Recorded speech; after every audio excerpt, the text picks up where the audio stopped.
नमस्कार दोस्तों। आज बात करेंगे हम ईरान और यूएसए का जो वॉर चल रहा है। इससे कुछ बातें निकल के आती हैं, कुछ चीज़ समझ में आती हैं। पहली चीज़ ये है कि अगर आप पैसे वाले हो, पावरफुल हो, तो आप कुछ भी कर सकते हो, आपको कोई नहीं रोक सकता। जैसे कि अमेरिका ने किया।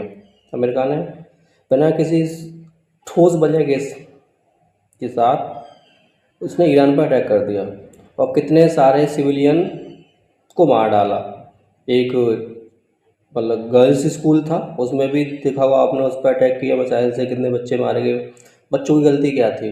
ये वही अमेरिका है जो कि दुनिया भर में हर चीज़ के लिए सर्टिफिकेट्स को बांटता है कि इस देश में ये गरीबी की, यहाँ पर शांति नहीं है, कि यहाँ पर ये है और ये अपना कुछ भी कर सकता है। दूसरी बात, ये चलो इसको साइड मान लेते हैं कि अमेरिका की सारी बातें सही थी, लेकिन है ना, दो लोगों का कन्फ्लिक्ट, अगर मतलब कहने का ये है कि अमेरिका और ईरान का जो अपना जो लड़ाई झगड़ा है, जो भी चल रहा है कॉन्फ्लिक्ट खाड़ी देशों में, उसमें लगभग पूरी दुनिया को डिस्टर्ब कर दिया।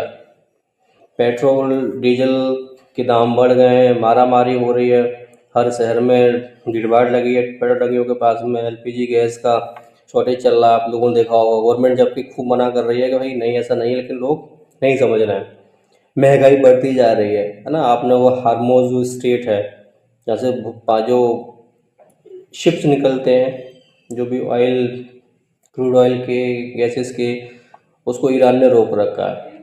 तो अगर हम बात करें कि इसका अब परिणाम जा किधर रहा है, तो ये कुछ विद्वान बोल रहे हैं, आप तो सभी न्यूज़ देखते हो कि वर्ल्ड वॉर थर्ड की तरफ जा रहा है। हो सकता है, वर्ल्ड वॉर तो स्टार्ट हो ही गया। आप मानिए इस चीज़ के लिए कि भाई अमेरिका और ईरान आपस में लड़ रहा है। ईरान उसका तो कुछ कर नहीं पा रहा, अमेरिका के पहले बेसिस को उसने उड़ाया, जो भी खाड़ी देशों में थे उसने, यूएई है, कतर है, दुबई है, अब वो यहाँ पर बमबारी कर रहा है, तो वो आसपास को लड़ रहा है, तो यानी ये देश तो उसमें अफेक्ट हुए डायरेक्टली इनडायरेक्टली। दूसरी बात क्या है कि जहाँ जिन लोगों को महंगाइयाँ बढ़ रही है, वो देश सारे परेशान हो रहे हैं, वहाँ की पब्लिक परेशान हो गई।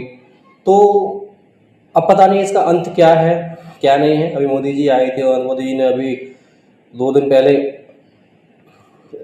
संसद में जो भी अपना जो स्टेटमेंट दिया, तो उसमें उन्होंने कहा भी है कि ये जो लड़ाई है, वो हो सकता है कि हमारे देश में दोबारा जो लॉकडाउन जैसे हालात बन सकते हैं।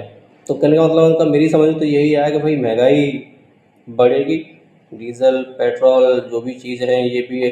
साथ साथ में कल एक न्यूज़ आ रही है कि चाइना और रशिया ने जो फर्टिलाइजर्स हैं, वो उसको भी रोक दिया है। तो बहुत सी चीज़ें होती हैं, बहुत कुछ इफ़ेक्ट होता है। तो लड़ाई किसी की है, बहुत पूरी दुनिया रही है इसमें। तो जैसे कि मैंने बताया कि भाई जो जो लोग पावरफुल होते हैं, पैसे वाले होते हैं, वो कुछ भी कर सकते हैं। तो इसमें अंत में एक सीख मिलती है कि भाई हमें किसी भी हालात के लिए, किसी भी बुरी से बुरी कंडीशन के लिए अपने आप को तैयार रखना चाहिए और जितना हो सके सेल्फ डिपेंडेंट रहिए, सेल्फ रिलायंस रहिए, है ना। किसी दूसरे देश पर, किसी दूसरे पर्सन पर ज़्यादा हमें निर्भर नहीं होना चाहिए। चलिए, तो मिलते हैं नेक्स्ट वीडियो में। अगर वीडियो पसंद आया हो तो प्लीज़ वीडियो को लाइक कर दें और शेयर कर दोस्तों के पास। Thank you.